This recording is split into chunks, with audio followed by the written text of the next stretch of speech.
Shadow of Fu Manchu. Based on the stories by Sax Rohmer.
Following the rescue of Sir Graham Guthrie from Fu Manchu's torture chamber and the discovery that Karame is again under the dominating influence of the doctor, Nayland Smith and Dr. Petrie from their Baker Street windows have seen a ghostly blue light appear in the night among the trees of the parkway across the road.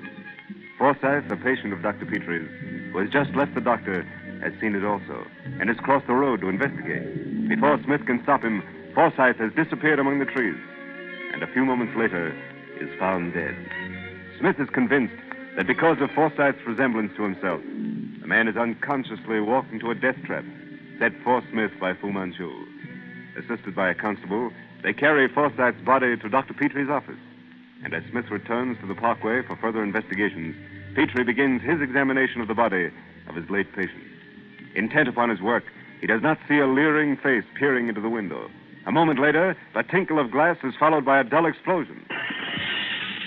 Door, Constable. Make for the door. A bomb.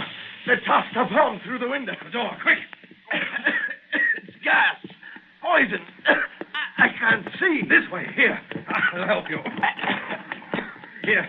Into the bedroom. I'll open the window. You'll be all right in a moment. By the saints. What's going on here? Dead men, poison gas.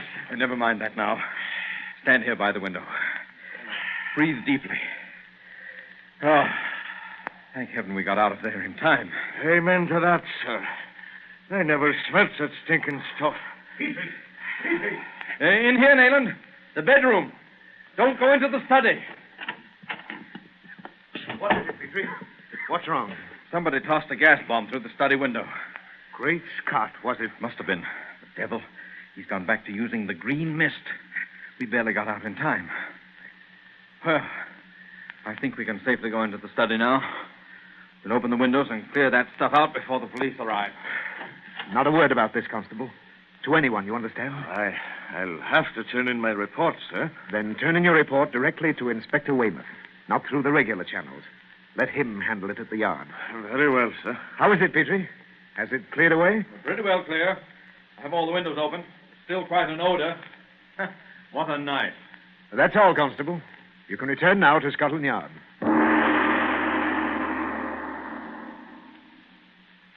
Petrie, there are one or two things I'll want from your kitchen. Some milk, a bit of that fish left over from supper this evening, and a trowel. What in the name of common sense? Oh, you're joking now. By no means. I'm going across to the park. I haven't finished out there yet. It's very close to dawn, so I suggest you waken Mrs. McGregor. I shall want you both to watch from the windows. If anyone starts across the street, warn me with your flashlight. Well, hadn't I better go with you? Now, look, old chap, I'm not trying to mystify you, but the presence of anyone might ruin my plans. I won't be long. All right. I'll waken Mrs. McGregor.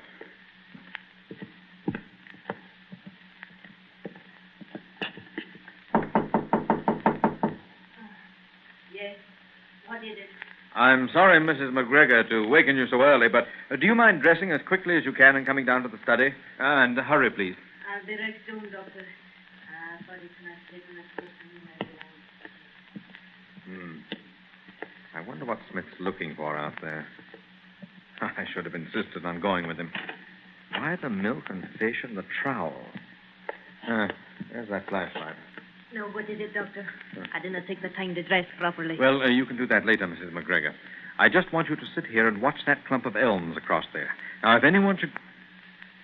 Jove, there's a taxi stopping at the far side. Someone getting out. She's a woman. And what would she be doing striking off across the park at this time of the morning? Stay right where you are, Mrs. McGregor, right here at this window.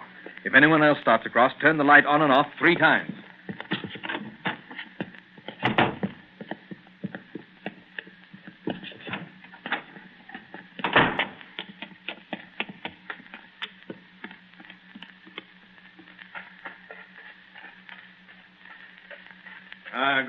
Good morning. Can I help you, madam? Why, Ganymede. Why, this net is for snaring birds. What are you doing with it? Here at this time of the day. And in those filthy clothes. Why, I do not know. No. I don't suppose you know me. It's very convenient to forget sometimes, isn't it? Now, what were you about to do with this net? Well? You seem to be angry with me. Not because of what I am doing, but because I do not remember you.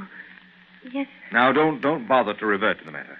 You've chosen to forget that once we were friends. Now, please yourself. But answer my question. Why do you treat me so? What have I done? I do not understand your reproaches that I forget you. I tell you again that until you came one night last week to rescue someone from him, I had never seen you. A fine story. You betray those who are mad enough to trust you. If you think it will pay you better to serve Fu Manchu than to remain true to your friends, that's your affair. Your slavery, for I take it you're posing as a slave again, is evidently not very harsh. You lure men to their destruction, and in return, Fu Manchu loads you with gifts. So he loads me with gifts. Well, these are some of the gifts that he lavishes upon me. Look, my shoulder. Good heavens. The marks of a lash. Why do you serve this monster? Why do you question me if you think that everything I say is a lie? What have you come here to do? To catch birds. You have said so yourself. What bird? By Jove, the hoot of an owl. So, that's it, eh? All right, Ganymede. I'm taking you to my house now. No, you will catch me first. Here now, wait. Oh, the devil, I haven't the heart. I say, Petrie. Oh, yes, here, Nayland. Where are you? Back here, among the trees. Just a moment. Did I hear you talking? Hello, what's this? A bird net. So I see. But where did you find it? I didn't exactly find it. Carame had it and left it. Carame? Was she here? Yes. As you can see her getting into that taxi on the far side of the park. My dear Petrie, you're an imbecile. Carame's a beautiful toy, I grant you, but so is a cobra. Neither makes a good playfellow. Oh, now drop that, Nayland. I can't listen to you. You must listen. You're not only playing with a girl who's the favorite of an Oriental Nero, but with my life. Now, just a moment. I know she's utterly false, yet a glance from those dark eyes of hers makes a fool of you. Now, Nayland, I'd... Wait. If you're determined to go to pieces over her, the result is going to mean success for Fu Manchu. And you know it. Now, isn't that a bit... Now, look.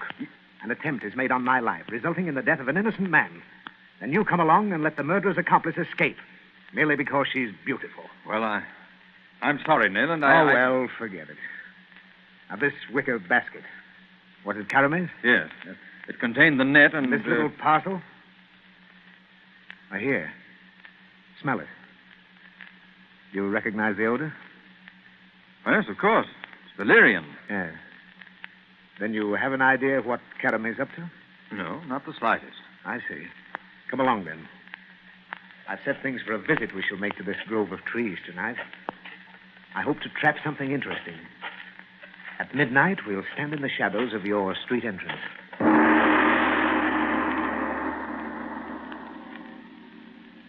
There it is, Petrie. What time is it? 1:30. Yes, I see it. Under the trees. You have your pistol and flashlight? Come along, then. I knew he'd make another attempt tonight. Now, if the clouds will only hold off for a little, I'll show you something interesting. Do we make directly for the trees? Yes. Quietly, but as quickly as possible. What do you expect to find, Nayland? Something from the menagerie of Fu Manchu. Here. Wait. Now, give me about 20-yard start, or no attempt will be made. But the instant I'm under those trees, join me. All right, Nayland.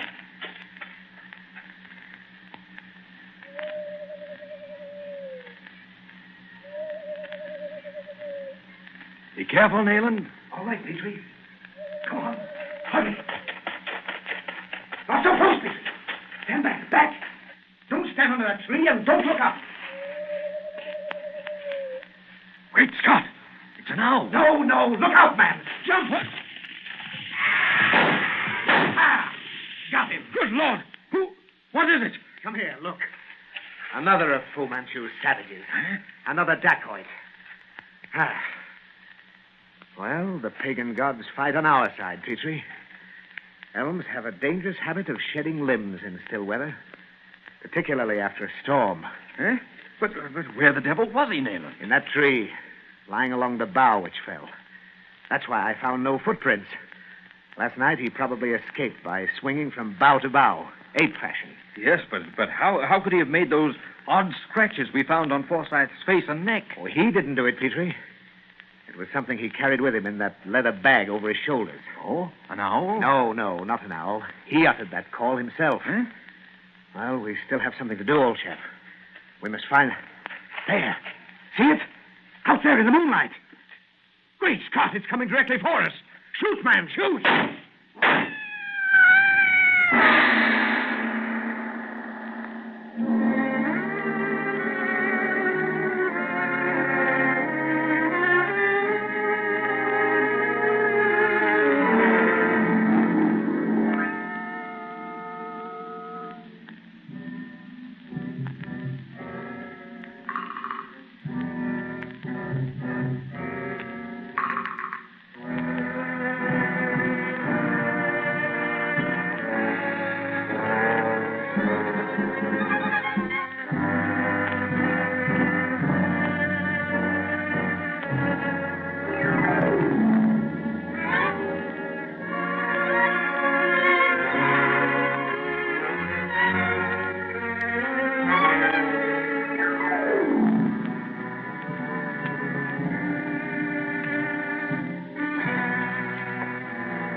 The Shadow of Fu Manchu.